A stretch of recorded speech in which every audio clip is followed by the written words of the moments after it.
Attention spoiler, ne reste pas si tu n'es pas à jour dans les chapitres de ce manga. Pour les autres, bon visionnage.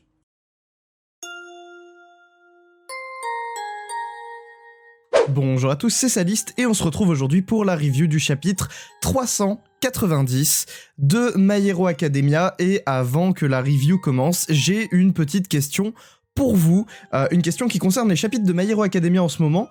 Est-ce que vous pensez que le rythme stagne un peu? Parce que c'est une observation que je vois beaucoup de gens faire sur Twitter notamment. Beaucoup de gens se plaignent que My Hero Academia en ce moment ça n'avance pas trop. C'est vrai que ça fait quand même plusieurs semaines qu'on est sur Shoto et Dabi et Endeavor. Et en même temps, j'ai envie de vous dire, on a eu pas mal de pauses aussi ces dernières semaines et des chapitres un peu plus courts.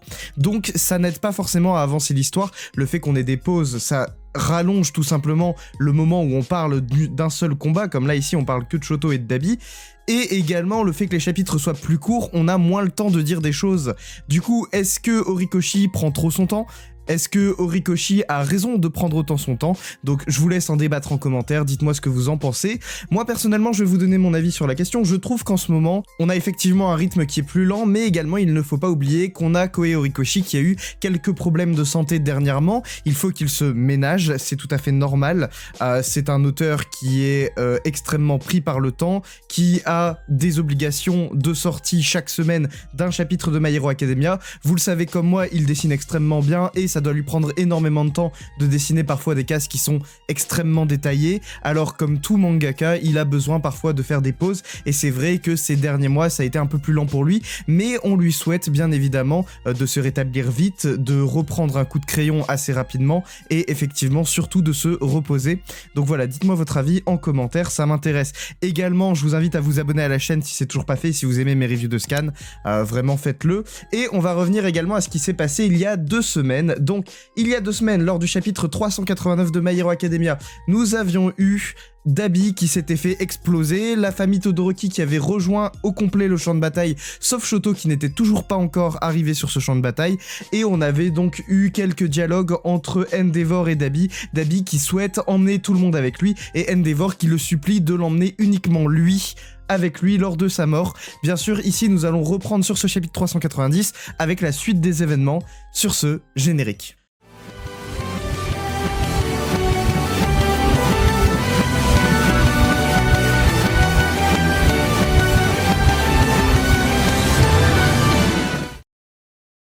Donc le chapitre s'ouvre sur Shoto et Tenya qui sont en route directement vers le champ de bataille.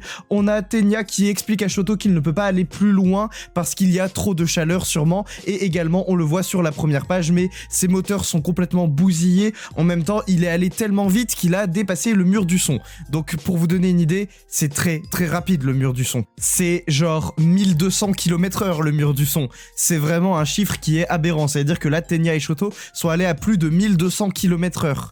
Donc voilà. Donc Tenya abandonne Shoto à ce moment-là après l'avoir amené le plus près possible de Dabi, et Shoto utilise comme technique le Flash Fire Fist Phosphore pour se propulser en direction de Dabi. On arrive sur une double page assez belle où on a notamment une case qui est un peu plus grande que les autres, où l'on peut voir donc ce mur du son franchi avec les ondes de choc. Alors si vous ne le savez pas et si vous n'avez jamais vu ça, je vous invite à regarder sur YouTube une vidéo d'un avion de chasse qui passe le mur du son. Quand un avion de chasse passe le mur du son, on a cette espèce d'onde de choc qui est visible à l'œil nu, c'est assez impressionnant.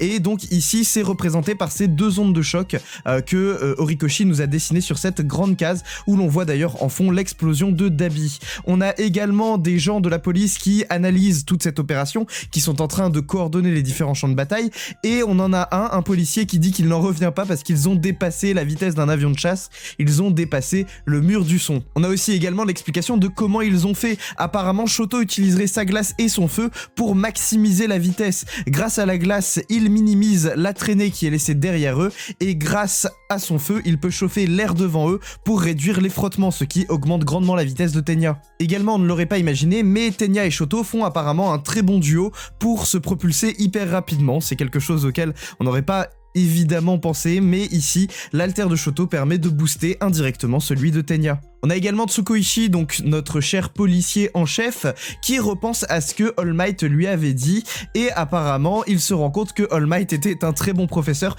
puisque All Might avait déjà décelé ce potentiel entre Shoto et Tenya qui fonctionnerait vraiment bien en binôme. Tenya laisse donc Shoto se diriger seul vers le reste du champ de bataille. Il lui dit dans un espèce de message d'adieu que grâce à lui il est devenu la personne qu'il voulait être, et que c'était maintenant à son tour de faire de même. C'est au tour de Shoto de devenir la personne qu'il veut être, d'où le titre du chapitre dont je n'ai pas parlé jusqu'à maintenant, mais c'est Shoto Todoroki Rising. On pourrait traduire ce titre par Shoto Todoroki l'Ascension. Donc on a déjà vu d'autres chapitres qui se nommaient de la même manière, notamment on a eu Katsuki Bakugo Rising au chapitre 285 de mémoire. Alors là la mémoire elle a intérêt à être bonne. Et en fait ce sont des chapitres qui sont centrés sur l'éveil personnel du personnage. En fait ici on parle pas tant d'une ascension en termes de puissance, mais d'une ascension en termes de, je ne sais pas si on pourrait dire maturité, mais une ascension en termes de psychologie, en tout cas de notre personnage. Lors du chapitre 285, nous avions eu Katsuki qui s'était sacrifié pour sauver Izuku. C'est quand il s'était jeté sur la trajectoire des lames que Shigaraki sortait de ses doigts. Je ne sais pas si vous vous souvenez de ça. Mais du coup, ici, on a également, apparemment, un éveil psychologique à attendre de Shoto dans ce chapitre. Et c'est vraiment ce qu'on voit sur la page suivante, Shoto qui pense donc à plusieurs choses, et il se dit que parfois ses conversations avec ses amis débouchent sur des disputes, que parfois les disputes nous aident à comprendre les sentiments des autres, et que ses amis parfois se mettent en colère et pleurent non seulement pour eux-mêmes mais également pour les autres, et c'est également ce qu'il veut devenir. Je rappelle que au tout début de My Hero Academia, Shoto nous était présenté comme un personnage très antipathique, très je suis en colère contre mon père et je ne pense qu'à moi, et effectivement on a eu une grosse évolution de ça tout au long de My Hero Academia. Il s'est ouvert de plus en plus aux autres, et ici on est à l'aboutissement de ce développement de personnage avec un Shoto qui veut devenir comme ses amis, qui veut pleurer, se mettre en colère pour les autres mais également pour lui-même, et surtout penser aux autres comme il pense à lui-même, ne plus être aussi égoïste qu'il l'était au début de l'œuvre. Il arrive enfin sur le champ de bataille. D'ailleurs vous pouvez voir cette case qui est monstrueuse de Shoto, genre vraiment il a une tête, il fait peur. Mais du coup on arrive sur cette page donc où il arrive sur le champ de bataille, il arrive enfin face à Dabi, et il dit que son origine, l'origine de Dabi, les choses ne sont pas aussi simples qu'elles auraient dû l'être, qu'il a encore tellement de choses à faire et qu'il a encore tellement de choses qu'il doit dire, donc cette confrontation doit absolument avoir lieu maintenant. Il aurait même aimé qu'elle ait lieu un peu plus tôt. Il utilise donc une espèce d'attaque finale, le Great Glacial Aegir, donc qu'il avait déjà utilisé, il me semble, contre Dabi, une attaque qui est apparemment extrêmement puissante puisqu'elle dégage énormément d'énergie, comme on peut le voir sur cette page, qui est juste phénoménale, hein, ça fait vraiment peur pour le coup. Tout le monde est là pour le voir, et on peut voir que le rayon éblouit absolument toutes les caméras, il éblouit carrément l'hélicoptère, tout le monde voit cette retranscription sur leurs écrans. On voit d'ailleurs les enfants de l'école maternelle qui sourient face à cette attaque de Shoto. Ils comprennent que ici il est venu pour mettre fin au combat et les sauver. La lumière s'estompe peu à peu, de la vapeur s'échappe également énormément de ce champ de bataille, puisque la glace et le feu, vous le savez, bon bah ça va créer de la vapeur quoi. Et ici on a Shoto qui demande si tout le monde est là, si tout le monde est sain et sauf. Et sur la page suivante, il dit que à lui seul, son attaque, donc le Great Glacial Aegir, pourrait ne pas suffire à arrêter Toya, mais apparemment ça a complètement suffi puisque Toya est à terre, hein.